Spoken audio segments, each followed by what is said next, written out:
Bismillahirrahmanirrahim. Assalamualaikum warahmatullahi wabarakatuh. Salam sejahtera untuk kita semua. Kembali bersama saya Suwandi dalam series mata kuliah Sistem Manajemen Mutu. Pada pertemuan kali ini kita akan membahas terkait dengan model PDCA dalam pengendalian mutu. Ya. Model PDCA ini merupakan salah satu pendekatan yang digunakan di dalam pengendalian mutu, ya, banyak sekali digunakan karena memang dalam penerapannya ini mudah dilakukan. Salah satu model manajemen kendali mutu yang dapat digunakan adalah model PDCA, ya, jadi Plan, Do, Check, and Action, yang menghasilkan pengembangan yang berkelanjutan. Jadi dalam model PDCA ini ada proses yang berkelanjutan, ya, tidak terputus sampai pada satu tahap begitu, tetapi berputar terus aktivitasnya Plan, Do, Check, and Action ini, sehingga prosesnya itu menjadi continuous improvement begitu, atau kita kenal dengan Kaizen, ya. PDCA dikenal sebagai siklus Sheward karena pertama kali dikemukakan oleh Walter Sheward. Jadi dulu istilahnya adalah siklus Sheward karena memang pertama kali dikemukakan oleh penemunya begitu. Nah, kemudian dalam perkembangannya metodologi analisis PDCA ini sering disebut sebagai siklus Deming atau Deming Cycle, karena Deming ini merupakan orang yang mempopulerkan penggunaannya dan memperluas penerapannya, sehingga sekarang lebih dikenal dengan Deming Cycle gitu, ya, untuk model PDCA ini. Konsep PDCA merupakan pedoman bagi setiap manajer untuk proses perbaikan kualitas secara terus-menerus, tanpa berhenti tetapi meningkat ke keadaan yang lebih baik dan dijalankan di seluruh bagian organisasi. Jadi memang untuk konsep PDCA ini menjadi pedoman, ya, bagi proses perbaikan kualitas, jadi pengendalian mutu yang berkelanjutan, dan penerapannya itu ada di seluruh bagian organisasi, ya. Jadi tidak terbatas pada proses tertentu saja, tetapi pada seluruh bagian organisasi. Nah, PDCA, Plan, Do, Check, and Action ini dalam rangka untuk meningkatkan kualitas, ya. Ada proses improvement di sana, ya. Mulai dari perencanaan, kemudian do, pelaksanaan, cek, evaluasi, sampai dengan tindak lanjut. Ini ada proses improvement, ya, peningkatan yang terus menerus. Ada beberapa manfaat dari pelaksanaan PDCA ini, ya. Yang pertama adalah untuk memudahkan pemetaan wewenang dan tanggung jawab dari sebuah unit organisasi. Ya, jadi dalam aktivitas PDCA ini ada proses organizing begitu, ya, memetakan wewenang, kemudian tanggung jawab, job deskripsi, dan lain-lain. Kemudian yang kedua adalah sebagai pola kerja dalam perbaikan suatu proses atau sistem di sebuah organisasi, ya. Dengan adanya PDCA ini dibuatlah sebuah prosedur begitu, bagaimana kemudian menyelesaikan sebuah pekerjaan, ya, sebuah proses atau sistem di dalam organisasi. Kemudian untuk menyelesaikan serta mengendalikan suatu permasalahan dengan pola yang runtun dan sistematis. Jadi permasalahan-permasalahan yang ada di organisasi ini dapat dikendalikan dengan sistematis dengan adanya PDCA ini, ya, karena di dalam PDCA ini sudah ada polanya, ya, pola untuk menyelesaikan masalah, Plan, Do, Check, and Action tadi. Kemudian untuk kegiatan perbaikan suatu proses dalam rangka memperpendek alur kerja. Jadi ada perbaikan juga di sana, ya, ada perbaikan atau improvement dari permasalahan yang terjadi. Kemudian menghapus pemborosan di tempat kerja dan meningkatkan produktivitas. Tentu saja dengan adanya PDCA ini proses kerja menjadi lebih baik, kemudian prosedur, alur kerja, dan lain-lain ini menjadi lebih baik, sehingga produktivitas pun menjadi meningkat. Selanjutnya adalah penggunaan PDCA, ya. Jadi PDCA ini cocok dipergunakan untuk usaha skala kecil ya. Jadi memang karena prosesnya yang cukup sederhana ya, PDCA ini cocok untuk usaha-usaha yang skalanya kecil.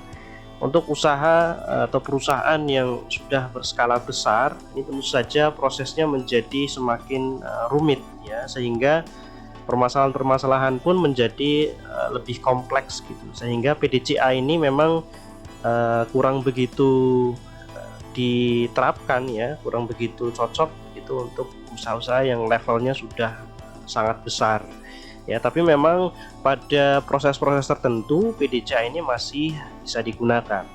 Kemudian yang kedua, kegiatan yang berkelanjutan ya, dalam rangka memperpendek siklus kerja. Jadi dengan adanya PDCA ini siklus kerja menjadi lebih terpangkas gitu ya, lebih pendek.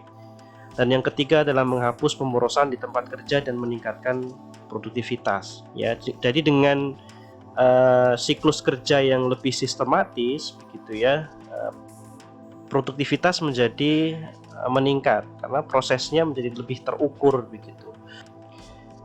Baik, selanjutnya kita akan coba breakdown satu persatu tahapan dari PDCA ya. Yang pertama adalah tahapan plan atau rencana.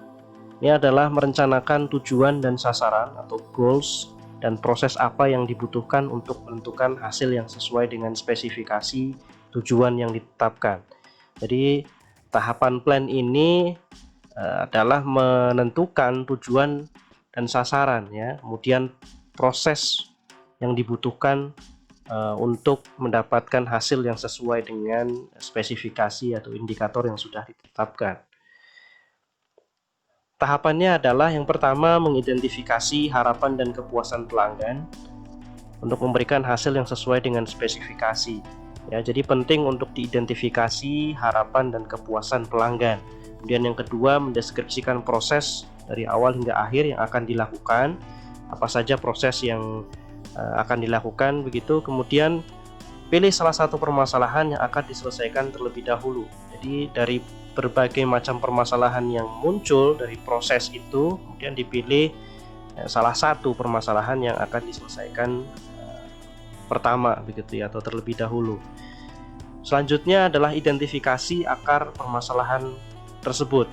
Jadi dari permasalahan yang sudah dipilih itu kemudian diidentifikasi penyebab masalahnya apa.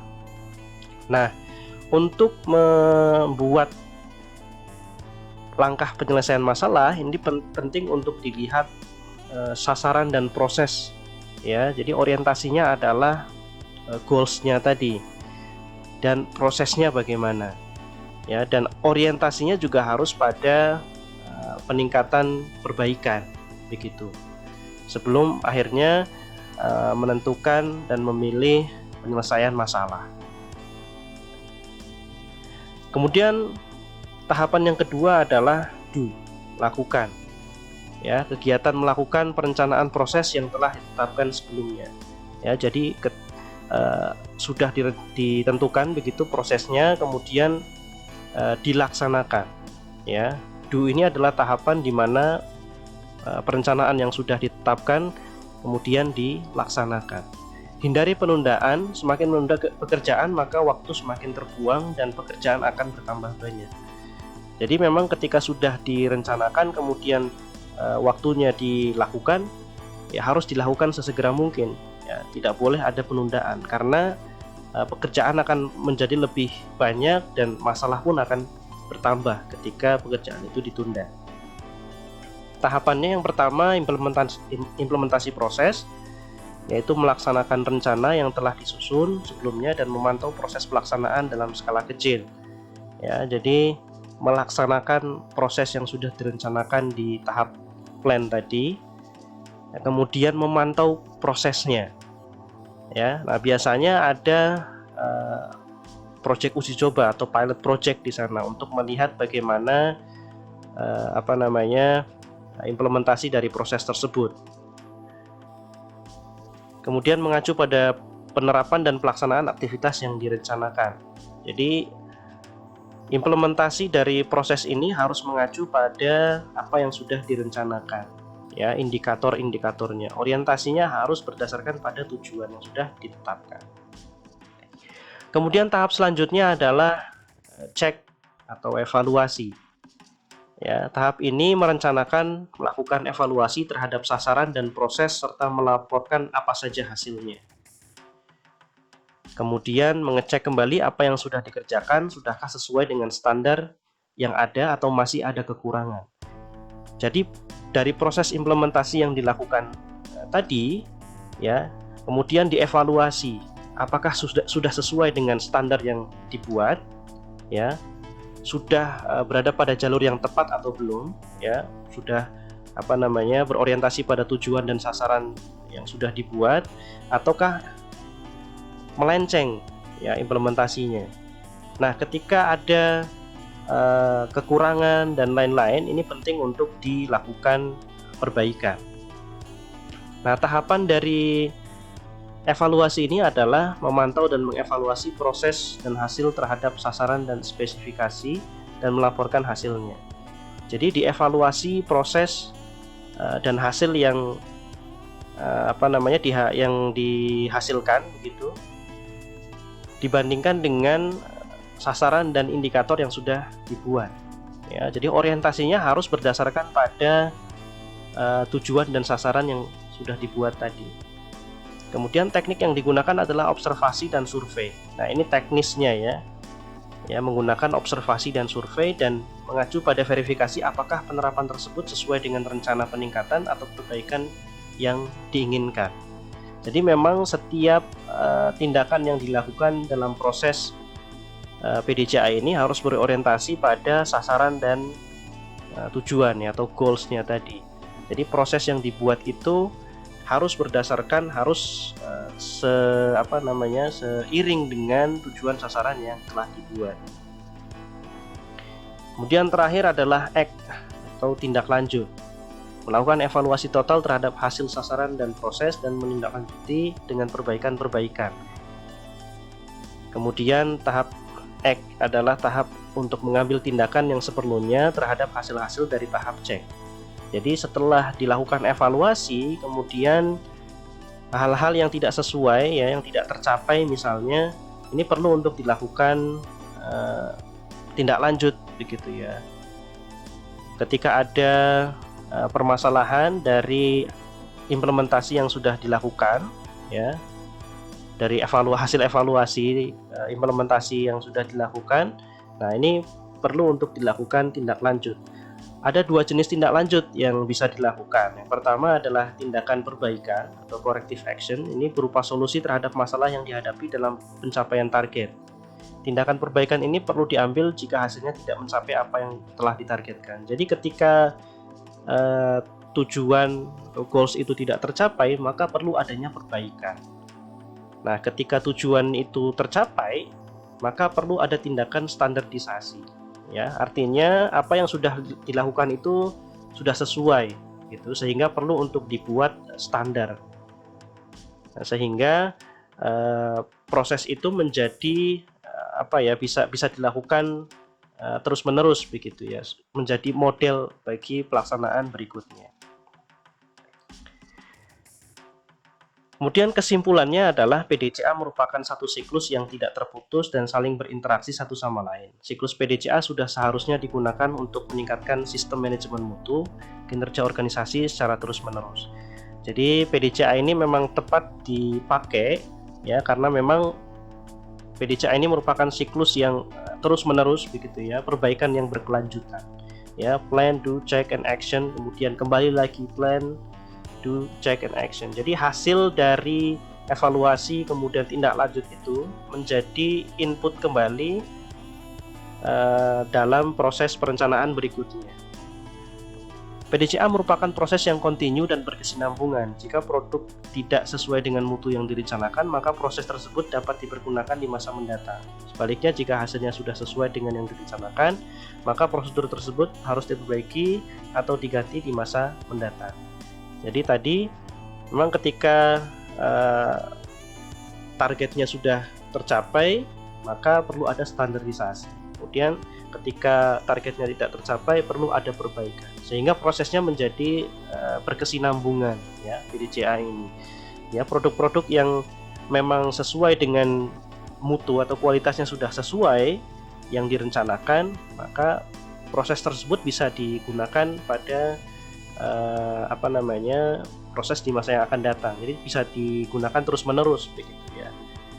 Adapun untuk proses yang memang belum mencapai target gitu ya, belum berhasil, maka perlu adanya perbaikan. Kegunaan PDCA ini tidak hanya sampai pada tahap X, tapi dapat mengulang kembali siklus ini dengan kembali ke tahap awal.